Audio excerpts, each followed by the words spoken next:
Bonjour à tous, montez le son. Aujourd'hui, on vous propose d'écouter les râles de la remplaçante de la Gallardo. Place ensuite au S60 et V60 Polestar. F1, pour continuer avec cette question, Vettel peut-il toujours être leader en 2014? Enfin, découvrez les premières planches du nouvel album de Michel Vaillant.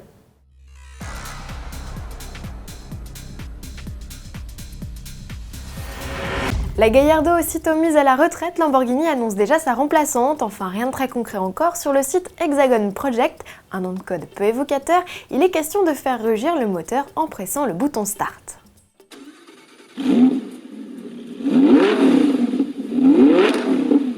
Une envoûtante sonorité qui pourrait bien être celle d'une évolution du V10 en place jusqu'alors sur la mamie de la gamme.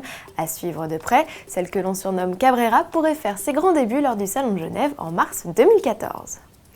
Leur robe bleue ne laisse aucun doute sur leur provenance. Ces S60 et V60 ont bien fait un stop chez Polestar, le préparateur attitré de Volvo, pour s'offrir une cure de vitamines.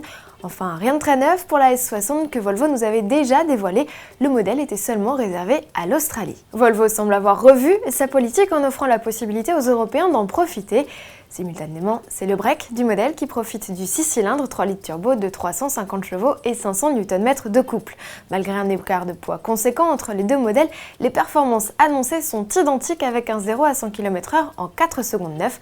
Reste à connaître la date de lancement des modèles qui seront proposés en série limitée.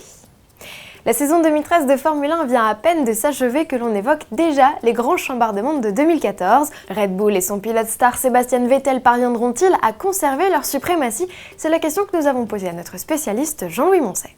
Ça, c'est difficile à dire. Ce qui est certain, c'est que 2014, c'est le grand chambardement.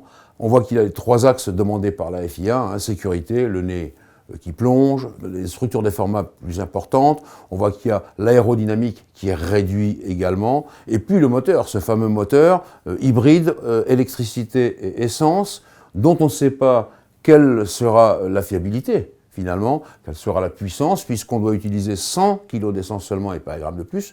Donc tout ça, ça fait beaucoup de si, et en l'occurrence, peut-être que Red Bull, Renault aura perdu de sa puissance. On verra. Ça, c'est une redistribution des cartes. Et quand il y a redistribution des cartes, généralement, c'est les écuries les plus aguerries qui se sortent bien de cette situation, avant que les jeunes impétrants, réussissent à rattraper le cours des choses. Nous parlions de sport, restons-y avec les nouvelles aventures du plus célèbre des pilotes de bande dessinée, Michel Vaillant. L'as du volant est de retour en librairie le 6 décembre dans Voltage, aux commandes d'un engin électrique inspiré de la Venturi VBB3. Objectif, battre un record de vitesse sur le lac salé de Bonneville aux États-Unis, le tout sur fond de tension avec son père qui n'a jamais caché son opposition à l'électrique. Vous l'aurez compris, le clan Vaillant est ébranlé.